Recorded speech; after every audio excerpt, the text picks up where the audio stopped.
Pernahkah Anda membayangkan bagaimana sebuah perusahaan besar dengan ribuan karyawan bisa berjalan selaras menuju satu tujuan? Atau bagaimana bangunan megah zaman dulu bisa berdiri kokoh tanpa teknologi canggih? Kuncinya adalah manajemen. Manajemen bukan sekedar soal memberi perintah, tapi sebuah ilmu dan seni tentang bagaimana mencapai tujuan secara efektif dan efisien. Mari kita telusuri, dari mana ilmu ini berasal. Management principles are fundamental guidelines that help managers manage all organization effectively and efficiently. The most well-known principle, which still serve as the foundation of modern management, are the 14 management principles proposed by Henry Fayol. Di sini prinsip-prinsip manajemen adalah pedoman mendasar yang membantu manajer mengelola organisasi secara efektif dan efisien. Prinsip yang paling terkenal dan menjadi landasan manajemen modern adalah 14 prinsip manajemen yang dikemukakan oleh Henry Fayol. Teori manajemen adalah kumpulan gagasan, konsep, dan kerangka kerja yang menjadi pedoman untuk mengelola dan mengarahkan organisasi secara efektif. Teori-teori ini membantu para pemimpin dalam menyusun strategi, memotivasi karyawan, mengelola sumber daya, dan mencapai tujuan organisasi tentunya. Manajer seringkali menggabungkan berbagai teori untuk menciptakan gaya kepemimpinan yang paling sesuai dengan budaya perusahaan dan karyawan mereka tentunya. Management theory is a collection of ideas, concepts, and frameworks that serve as guidelines for effectively managing and directing an organization. These stories help leaders in developing strategies, motivating employees, managing research, and achieving organization goals. Managers often combine various theories to create a leadership style that best fits their company's culture and employees. Teori manajemen ilmiah filosofisnya menekankan bahwa memaksa orang untuk bekerja keras akan menghasilkan tempat kerja yang paling produktif. Sebaliknya, ia merekomendasikan penyederhanaan tugas untuk meningkatkan produktivitasnya. Dia menyarankan agar para pemimpin menugaskan anggota tim yang bekerja itu mementingkan kemampuan mereka, melatih mereka secara menyeluruh dan mengawasi mereka untuk memastikan mereka tuh efisien dalam peranan tersebut. His philosophy emphasized that forcing people to work hard will result in the most productivity workplace. Conversely, he recommends simplifying tasks to enhance productivity. He suggests that leaders assign team members to work that best suits their abilities, train them through logic, and supervise them to ensure they are efficient in their roles.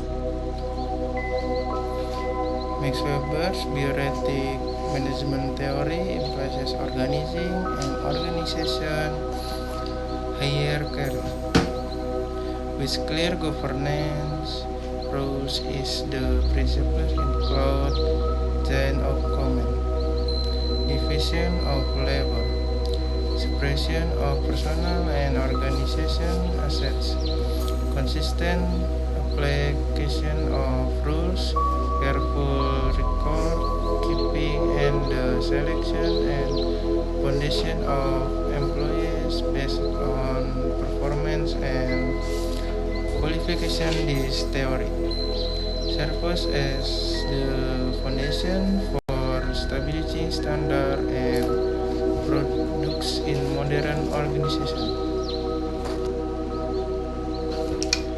Teori manajemen birokrasi. Max Weber menekankan penataan organisasi secara hierarkis dengan aturan tata kelola yang jelas. Prinsipnya meliputi rantai komando, pembagian kerja, pemisahan aset pribadi dan organisasi, penerapan aturan yang konsisten, pencatatan yang cerdas, serta seleksi dan promosi karyawan berdasarkan kinerja dan kualifikasi.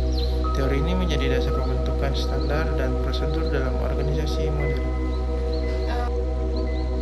Theory of human relation. This theory is developed by Elton Mayo, emphasizes that increased productivity is influenced by attention and appreciation for employees, not merely by working conditions. Through his experiments, he found that employees are more motivated by human relationship and a sense of togetherness than material factors. Teori hubungan manusia.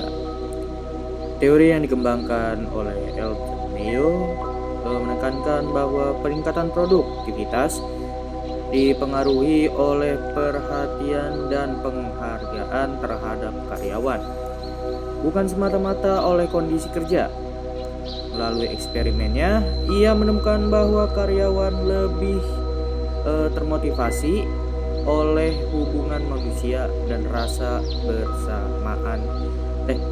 kebersamaan dibandingkan faktor materi. Theory developed by Schiller emphasizes that there is no single leadership style suitable for all situations. Leader effectiveness depends on the match between their leadership characteristic and the situation they face. So leaders must be flexible and able to adapt to change in the environment.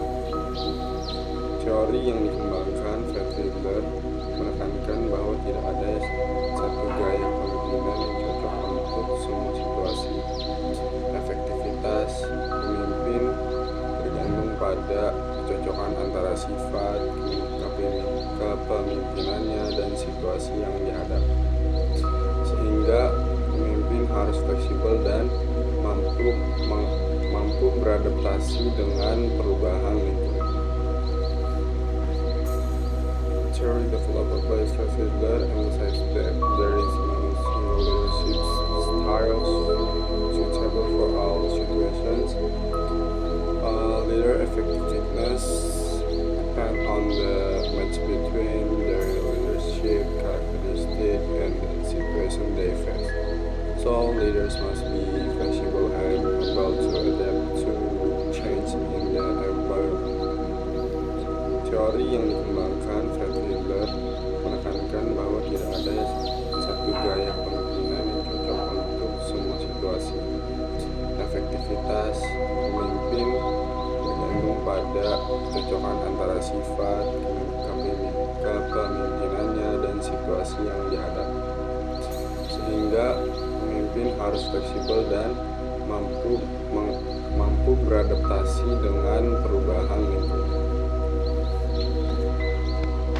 Manfaat teori manajemen yaitu produktivitas meningkat. Dengan teori manajemen ini pemimpin jadi tahu cara memaksimalkan kemampuan anggota timnya, jadi pekerjaannya itu bisa lebih rapi, cepat selesai dan hasilnya lebih bagus. Kemudian ada pengambilan keputusan yang lebih mudah atau gampang.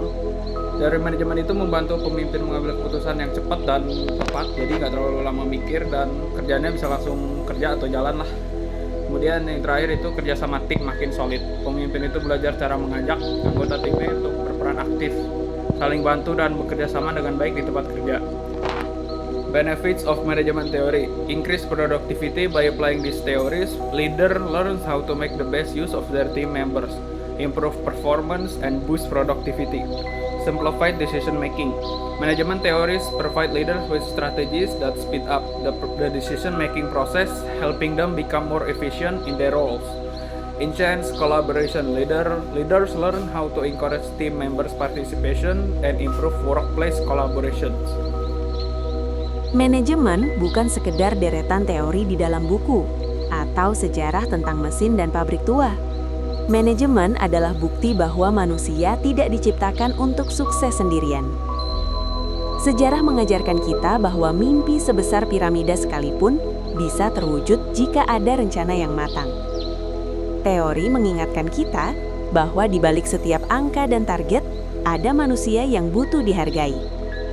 Dan prinsip-prinsip yang kita pelajari hari ini adalah kompas agar kita tidak tersesat dalam kekacauan. Ingatlah, menjadi manajer bukan berarti Anda memiliki kekuatan untuk memerintah, tapi Anda memiliki tanggung jawab untuk memberi dampak. Kelola impianmu, atur strategimu, dan pimpin timmu dengan hati. Karena pada akhirnya, manajemen yang baik adalah manajemen yang memanusiakan manusia.